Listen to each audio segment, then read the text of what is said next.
বিষ্ণু ইসলাম একবার ওয়াশরুম সেরে এসে দেখলেন কে যেন অজুর পানি রেখে গিয়েছে। জিজ্ঞেস করলেন কে রেখেছে? বলা হলো আব্দুল্লাহ ইবনে আব্বাস রেখে, ছোট্ট আব্দুল্লাহ। বিষ্ণু ইসলাম খুশি হয়ে গেলেন, হায় রে, সে কিভাবে খেয়াল করলো, আমি এখন ওয়াশরুম থেকে আসলেই তো আমার অজুর পানি লাগবে। খুশি হয়ে একটা দোয়া করলেন তার জন্য। তিনি বললেন আল্লাহুম্মা ফাক্কিহহু ফিদ্দীন ওয়া আল্লিমহু তা'বীল, মানে হে আল্লাহ, আপনি তাকে দ্বীনের জ্ঞান দেন এবং কোরআনের ব্যাখ্যা তার শিক্ষা দেন।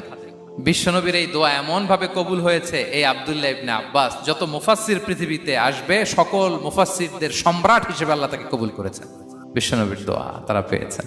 উম্মে সুলাইম রাদিয়াল্লাহু তাআলা আনহা আনাস রাদিয়াল্লাহু তাআলা আনহুকে নিয়ে আসলেন, বললেন নবী হে, আপনি এসেছেন, আমরা যে এত খুশি মদিনাবাসী, সবাই দেখে আপনার হাতে কিছু না কিছু হাদিয়া দেয়, আমি কি দিব? কিছু দেয়ার নাই, কিছু দেয়ার নাই, আমি গরিব মানুষ, আমি আমার নার ছেঁড়া ধন, কলিজার টুকরা আনাস, আমার শিশু সন্তানটারাই আপনারে হাদিয়া দিয়ে দিলাম।